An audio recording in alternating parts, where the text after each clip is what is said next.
Welcome back to Afternoon Express. Now, Tumi, the next recipe takes something that I love, one of my favorites, coupled with a favorite meal of mine, but then you put it together in such an interesting way. We make it cheaper. Yeah. Basically, that's all it is. No, that's what I'm here for, girl. Now, everyone is always looking for something new to do with potatoes and mince, especially if one has a hungry family to feed. Well, this layered potato and mince meat bake will feed the whole family, and trust me, it's delicious and budget-friendly too. Tumi, I love it. It's almost like a lasagna. Yes, definitely, Palisa. What I love about it, it's so economical, but it packs lots of flavor. And yes, like you said, it's like a low-end lasagna that you have. Because I actually did some research. Apparently, one box of lasagna sheets, could buy you 2 packs of potatoes. So I'm just thinking, you know, if you weigh the options. The math does itself. Exactly. I love that. So you can also replace your potato as well if you do You could definitely, Palisa. You could replace it with some brinjal if you'd like to. You could replace it with some sweet potato if you'd like as well. Okay. So I'm going to get started with our bake. To start it off, as you can see, Palisa, as per this beautiful dish we have over here, we use potatoes, and the trick is to make sure that you slice your potatoes as thinly as possible, but not too much that they basically disintegrate. So I'd like to say about just under 2 centimeters. My math has gone out the oven, but yes, this is how thick you want it to be, because you still want it to hold its shape, but you want to be able for it to absorb all the flavors of whatever it is that you're going to be making. And then we're going to fry this up, and then that gives you a beautiful brown color, but it also brings you out the flavor of the potato. I've got a question for you, Tumi. How important is making sure that all of your potato layers are equal? Because I can only imagine cooking time is also important. Very important. That's why we do this part. So we cook it off before to make sure that it at least has that nice little sear on the outside, and that skin also helps with making sure it stays together as we bake it. So it is important to make sure that the layers are the same, but if it's not, it's okay. I mean, this is the fun part about dishes like this. You can go crazy, you can be as creative as you like, and this is where you'd also get the kids involved as well. And Palisa, I'm not sure if you can see, this pan is smoking hot. This is what we want, because we're going to add our mince to this pan. We want to get that those brown bits of our mince, because we want to get all the flavor that's in there. So I'm going to go in and start searing. Ooh, that's flavor right there. And it looks amazing too. I mean, it's very, very important to make sure there's nothing worse than any piece of meat with that grey color. The only type of grey meat I want is a fish, in fact, which is tuna. And I can only imagine adding tuna to this could also be delicious. But when you are dealing with meat, especially minced meat, I like to see it brown. Yeah, definitely. I agree with you, Palisa. So that's what we're going to do here.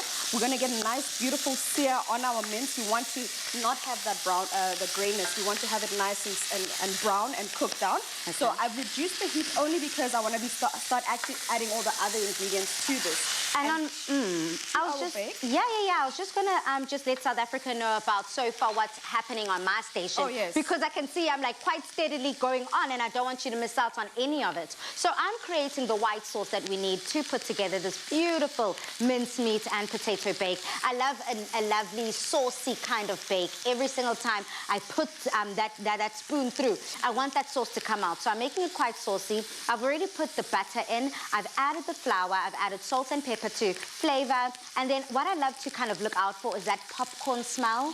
If the room kind of smells like popcorn, then I know that the flour is completely cooked all the way through, and it's time to add the milk. Well done, Palisa. So I'm going to start adding the flavors or the aromatics to our dish now. I've started chopping up a bit of garlic. So let me just turn this over so you can see the brown bits I was talking about, that beautiful sear. Yeah. That's what we want in our mince. Into this goes the beautiful sweetness of an onion, Palisa. I can't imagine a dish of this kind not having onion, because it kind of sort of balances the flavor of the dish. And into that, some herby garlic. Do you have any more garlic left over there? Girl, you used it all. I went it all. I actually would have also added some more garlic into the sauce, just to add to like boost up that flavor, so that it's not just like a bland white sauce. It also just has like a little bit of a garlicky tinge to it as well. That's a good idea, Palisa, and you could definitely do that. And you did mention that you could use tuna or any other meat of that kind. So even if you wanted to, if you wanted to be even more economical, you could use something like a tinned fish, perhaps, tuna in a tin. You could use, you could even make it vegetarian all through and through. Remove the mince altogether, add as many veggies as you like, make like a veggie stew, and then you could do that as well. So into this, we go with our tinned tomatoes. If you don't want to use tinned tomatoes and all you have at home is tomato sauce, you could do that as well, because then it helps with the flavor balances because it's already flavored, it's already acidic and a little sweet. So that would work perfectly as well. And on my side, I'm just with the white sauce, a quick rundown. Already all of my ingredients that goes into the basic traditional white sauce I've added. I like to add my milk in piece by piece, little by little, just because I hate a splash. You know, when it's time to stir, I hate that splash and it just becomes messy in the kitchen. So I had to separate it, add a little at a time until my milk was completely gone. And now it's time to add a little bit of that cheesy factor. I do love some cheese. In fact, my aunt once said to me, Patty, so why is everything gotta have cheese in your kitchen? No, I love it. This is some mozzarella, hey, Dumi, something soft, easily gratable, and that's also gonna melt quite easily into the white sauce. So any cheese that is a melting cheese, so you could use a cheddar, you could use a Gouda, you could use an Emmental, you could use a Tilsiter. Do as much research as you like. Any kind of cheese that actually just melts would work perfectly in this particular sauce and also on the very top of your bake. So I'm gonna start assembling. In essence, what we want with our mince is for it to cook down for about 30 to 35 minutes. In essence, all you want is for the juice and the liquid to reduce and to cook out all through. That means that your mince is almost halfway done. Then we can start assembling it. And to start our potatoes, this is what we want. We want them nice and brown, and then we're gonna start assembling. They're the first layer of our bake. So a nice generous serving of those potatoes. The thicker ones can go at the very bottom, that's fine. I'm gonna add some more. And then we go in with our mince. I've also got some that we made a little earlier. That goes on the very top. If you want to, you can also play around with it. If you want the cheese sauce at this point, you can definitely add that then.